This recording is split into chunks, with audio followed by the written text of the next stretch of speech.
Hello all and good morning to our Thursday live where I jump in here and answer any of your questions about your pregnancy, planning your pregnancy, or maybe about preparing for your best birth, maybe something you're experiencing during your pregnancy or preparation for labor.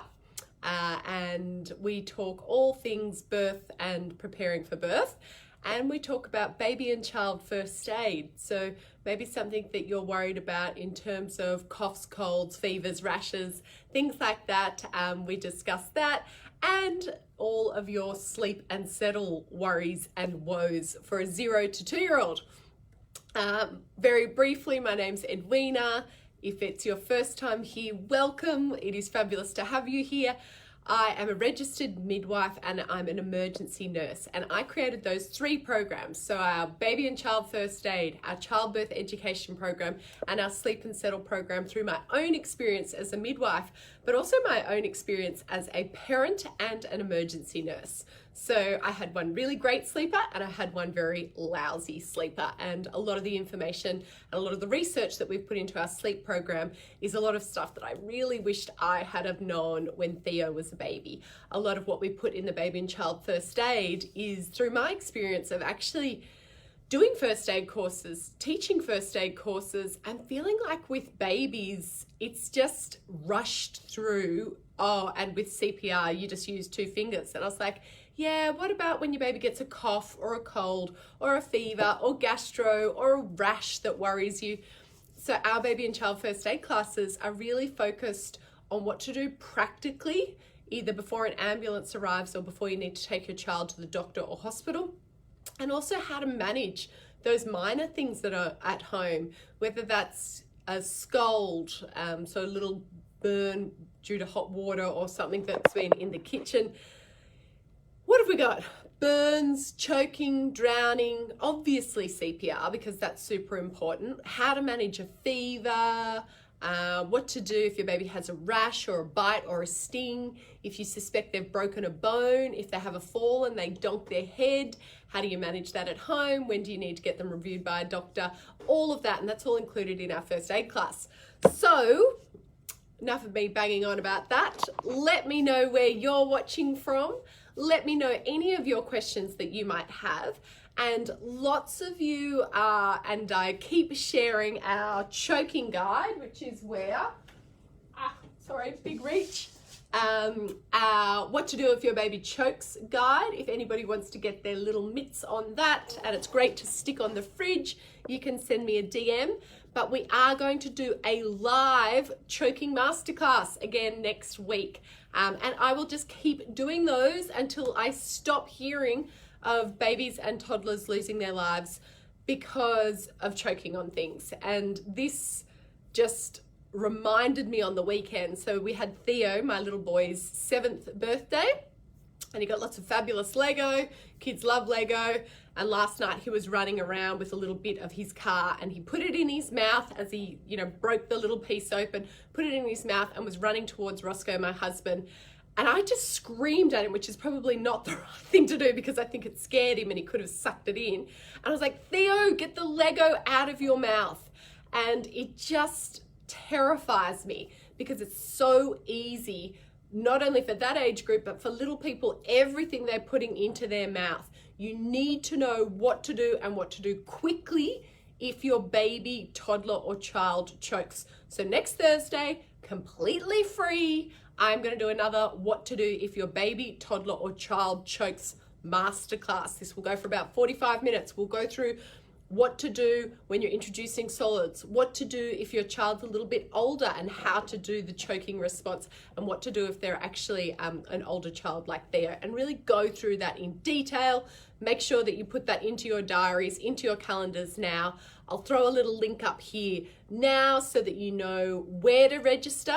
The biggest thing you can do for me all is grab this link, copy it, and share it far and wide. Share it in your mum's groups, put it on your Instagram pages, put it on your Facebook pages, email it to your friends and family so that they too get the skills that they need to respond if a baby or toddler chokes. Okay, super important. So that's going to be next Thursday night. And I'll just oh, what have I done there? I'll just keep doing that because I think it is so important that everybody has these skills, and it frightens me, and I know it frightens lots of other parents as well. It can be so quick, it can be silent, and then once they've stopped breathing, you need to know what to do. Alexandra has said, so say hello and get your questions coming in, guys. Alexandra said, hey Edwina, 6-month-old little miss has a cough. Sounds quite mucousy too, but no runny nose yet. Have been using saline spray, but cough still isn't going. Any tips to help? She had her jabs yesterday too. She's feeling pretty miserable. Oh, Alex, poor little baby girl. And I think it's really important that we highlight here to all parents, particularly those who are watching from Australia and New Zealand, that we're coming into the cooler months, and it's definitely the time that we see a lot more viral. So viral and bacterial, and it's important that you understand the difference of that, but a lot of viruses going around. So how that responds is coughs, colds, snotty noses. First and foremost, we saw a lot less of these last year because when people were unwell, they stayed at home, okay? Part of the COVID-19 outbreak was if you had a cough or a cold or you're unwell, you stayed at home. Also, we were really particular about our hand hygiene and social distancing. So if you've got a little person in your life, still remember lots of really good hand hygiene. If somebody is unwell, encouraging them not to come and visit. If you arrive somewhere and someone's snotty and not well, put some distance between you and that person. That all still remains. However, the reality is little people will have often between 8 and 12 viral incidences every 12 months. So it feels like as they get older and up to the age of 2, that it's just constantly like they're snotty or they've got a cough or they've got a cold. So I think it's good for mums to know that that's the norm. It doesn't mean that your child is more unwell or particularly unwell. It really is quite common for babies and toddlers to have coughs and colds. If your baby is under 12 weeks of age and has any signs of a temperature, we want them checked out by a medical officer very quickly. It's important that you know that. However, Alex, for your little 6-month-old, particularly after she's just had her shots, I would just be giving her lots of extra rest, lots of cuddles, really making sure that you encourage her to keep feeding. If she's breastfed and she's feeling a bit mucousy or a bit congested, they breathe through their nose. So you might notice when you're feeding her that she's constantly lifting her little head off, having to have a little bit of a breathe through her mouth or having to breathe through her nose and having a bit of difficulty doing that and then going back to the breast. So I say offer little and often. She'll probably be having shorter feeds while she's feeling congested and rubbish and mucousy, the same way that we do. Some good things to be doing are, yes, continue with the saline. That helps break up the mucus. Even if you're breastfeeding, squirting a bit of breast milk into her nose after a feed. Again, she'll probably cough and splutter a little bit, but it helps break down the mucus. So feeds little and often, lots of comfort if she needs it. If she is requiring paracetamol due to just being really miserable because of the little cough or the cold, by all means, feel free to do that.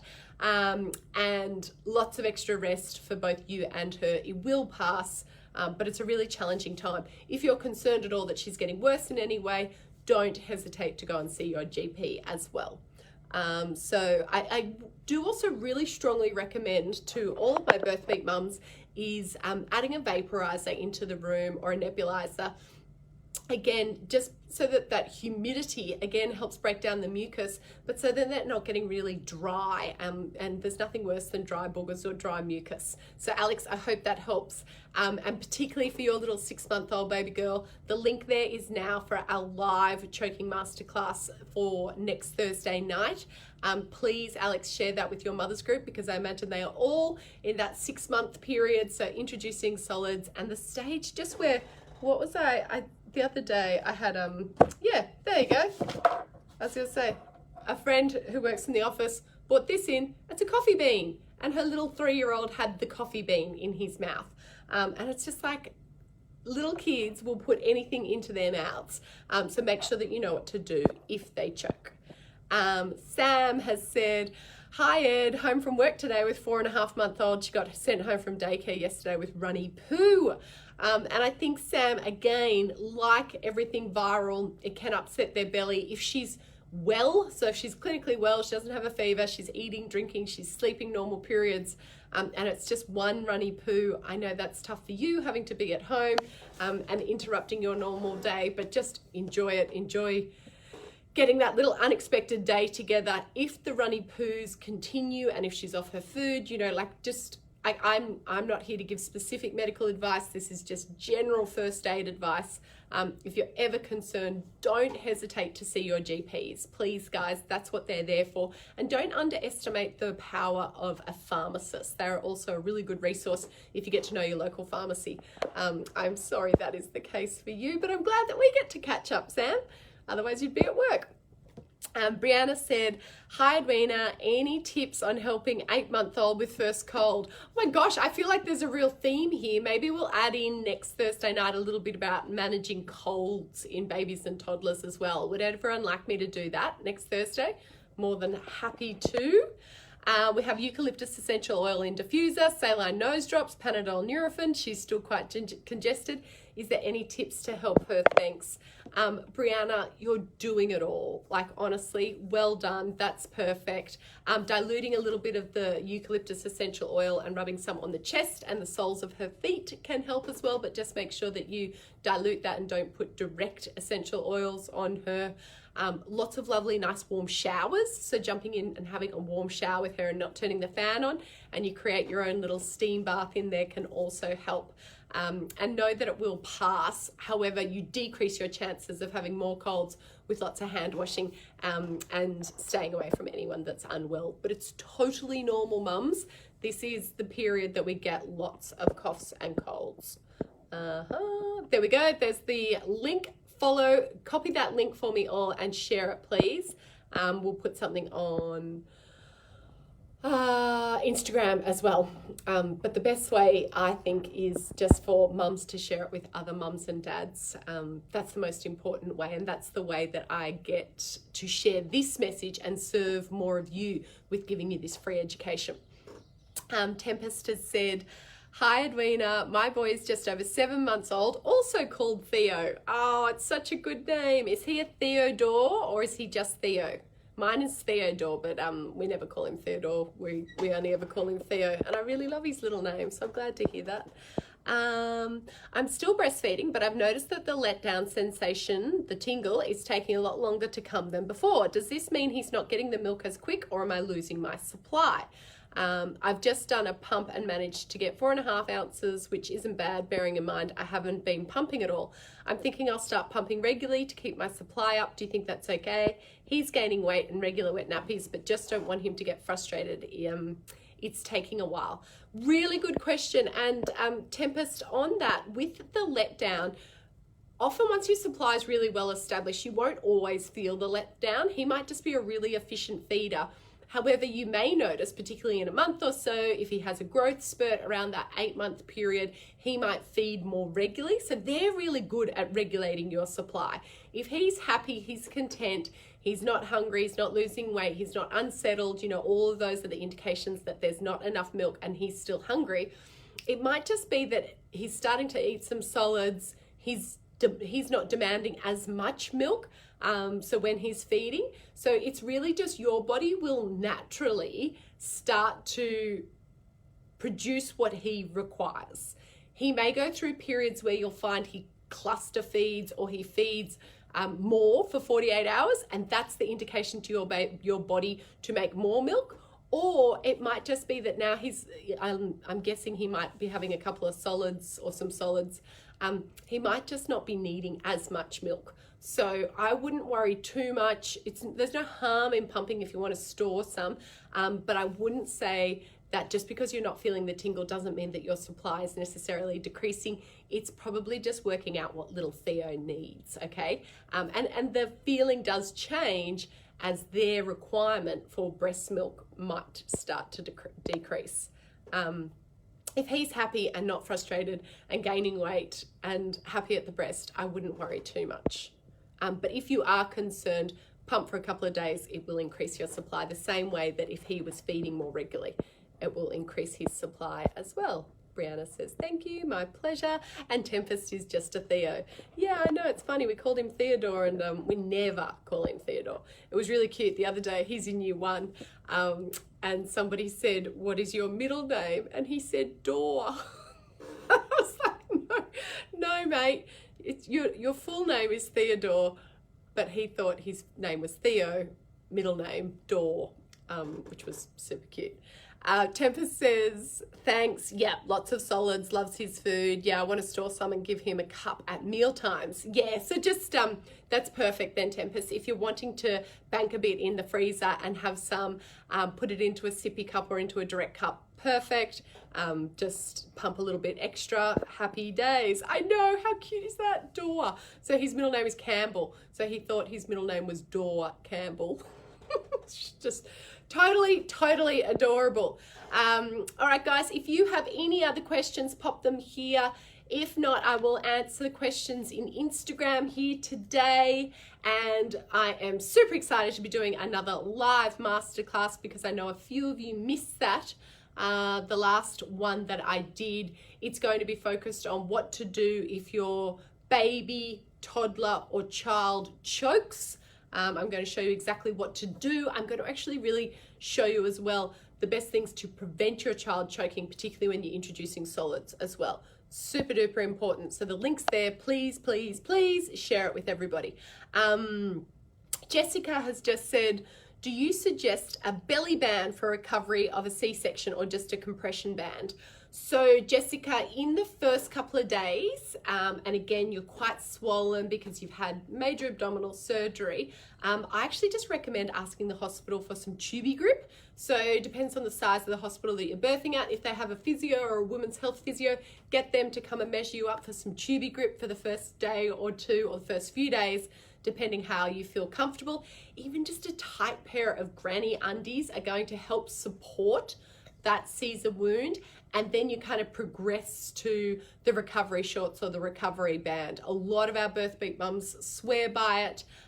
Again, I don't sort of endorse specific products over the others because I didn't have a C-section, so I don't actually know, but I will just say a lot of my birth beat mums really like the SRC recovery shorts. They think that they're great, but particularly in the first day or two, they're probably going to be a little bit too intense, so just some granny undies, some high-waisted underpants, and some tubey grip will be what you need while you're in hospital. I hope that is helpful, Jessica.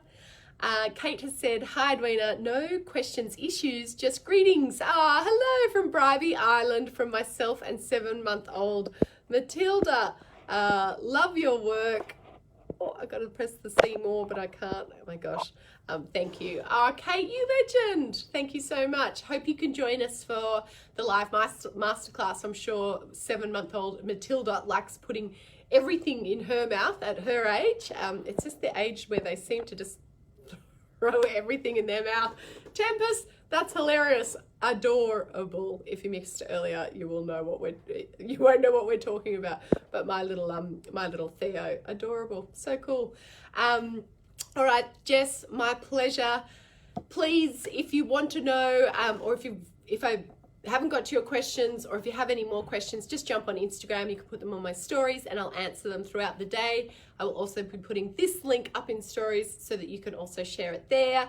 And please join us next Thursday and make sure you share it with your parents, aunts, uncles, grandparents, like mothers groups, you know what I mean. Share it with everybody.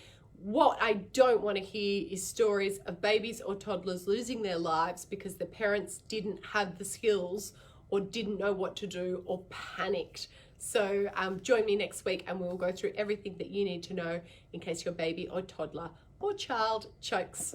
All right, team, hope you all have a wonderful weekend. If you've got any more questions, pop them in Instagram stories and I'll talk to you all soon. Bye.